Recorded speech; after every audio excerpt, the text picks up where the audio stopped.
Гласот на Америка на македонски. Преку една деценија вашиот прозорец кон САД. А сега, директно од студиото во Вашингтон, добро вечер. Го гледате Newsflash, ТВ журналот на Гласот на Америка на македонски. Со вас во наредните 8 минути ќе биде Ведран Андоновски.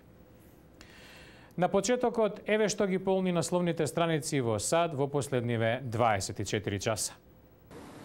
НАТО бомбардираше командни и контролни пунктови близу либискиот главен град Триполи. Алијансата соопшти дека една од целите бил штабот на елитната либиска 32 бригада, за кој наведува дека раководи и координира со нападите врз цивили.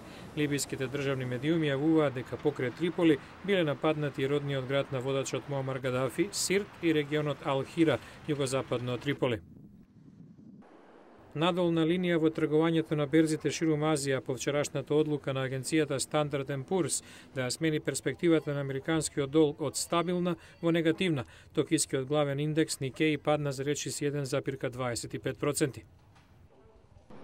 Американците се позагрижени за ситуацијата на бензинските пумпи.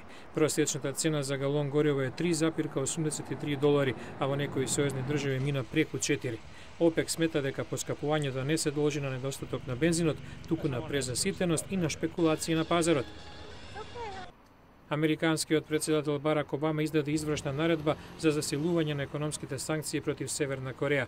Со наредбата се забранува директен или индиректен увоз на производи, услуги или технологија од Северна Кореја, освен доколку не се работи за исклучок. САД веќе има остри санкции против земјата, меѓу кои и црна листа на севернокорејски агенции и поединци. По прв пат престижната Пулицерова награда е доделена за сторија што не беше објавена во печатена форма на весник. Двајца новинари од непрофитната интернет страница ProPublica ја добија престижната награда за известување за спорните активности на Wall Street што придонесува за економската криза во САД. Пулицеровата награда се доделува секоја година во 14 новинарски и 7 уметнички категории. Мајами и Чикаго победува со 2:0 во првиот круг на плейоф на преварите во NBA. Мајами беше подобар од Филаделфија со 94-73. Хит триото на Мајами, Леброн Джеймс, Крис Бош и Двейн Вейд постигна 61 поен. Чикаго повторпат подобар од Индијана, овој пат со 96-90. Дерик Роуз во редовите на Булс предводеше со 36 поени.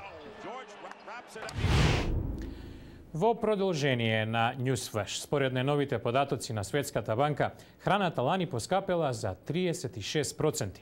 На редовната годишна средба во Вашингтон изминатиот викенд, банката апелираше државите да се фокусираат на проблемот. Стручњаците велат дека за повеќето од земјите во развој тоа значи поддршка на малите фарми. Ово екран пред Светската банка го следи бројот на гладни во светот, што се движи кон неверојатни 1 милијарда луѓе. Институцијата бара надлежните да ја третираат храната како проблем број 1. На тркалезна маса во банката, стручњаците дискутираа за високите цени на прехранбените производи. Ингер Андерсон смета дека собствениците на малите фарми се клучот за решавање на проблемот со гладта. Повеќето сиромашни земјоделци се собственици на мали фарми. Занемарени се, а токму тие прехрануваат голем дел од сиромашните.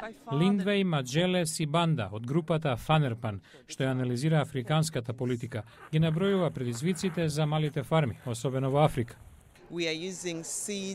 Семето не се сади соодветно за да даде најдобри резултати.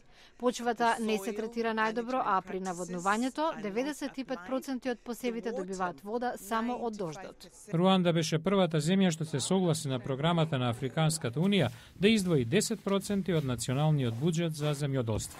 Министерката за земјоделство Агнес Калибата коментира: неопходно е политичко лидерство. Најлошата злоупотреба на човештвото е преку гладта.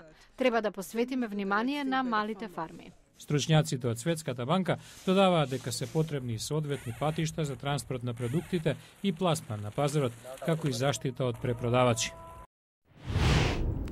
Дали студеното време може да предизвика настинка? Доколку одговоривте да, следниот прилог е за вас. Ги преиспитува митовите за настинката и што велат лекарите на тоа. Според лекарите, нормално е децата да настинат 4 до 5 пати годишно, а возрастните 2 до 3 пати. Па сепак многу луѓе веруваат дека е можно да се стане имун на настинки. Тоа не е така, коментира докторката Ранит Мишори од Универзитетската болница Джорджтаун во Вашингтон. There are about 200 different viruses Околу 200 различни вируси предизвикуваат настинка. Луѓето погрешно мислат дека ако еднаш заболите, добивате имунитет до крајот на животот. Широко е распространето и мислењето дека главна причина за настинката е студеното време. Мишори го руши и овој мит. До настинка доаѓа затоа што зимно време луѓето минуваат повеќе време заедно и на затворено, и вирусот полесно се пренесува преку ракување, кивање или кашлање. Иако не постои лек за обична настинка, Мишори го препорачува витаминот С за намалување на незиното траење и интензитет. Други фактори, пилешката супа и медот, особено медот. Има се повеќе докази дека го скратува боледувањето кај децата за 2 до 3 дена. Во САД постои изрека: нахрани ја настинката, а изгладни ја треската. Мишори коментира: не мора да значи. Ако имате настинка и не ви се јаде, тоа нема да ви наштети, но затоа мора да внесувате доволно течности. Тоа е мощно важно. Воопшто за митовите, лекарите се согласни дека најдобро совет е да го чините она што досега функционирало за вас. Дури и да не помогне при настинката, нема да наштети, додека чекате таа да мине. А утре во Newsflash ги предизвика рафинериите во Тексас. Се бори за почиста животна средина. Како еден човек може да направи разлика, и тоа голема, за ова во утрешната емисија. Утре во Newsflash, Давид против Голијат. Како Хилтон Кели ја победи нафтената индустрија. Гледате утре во Newsflash.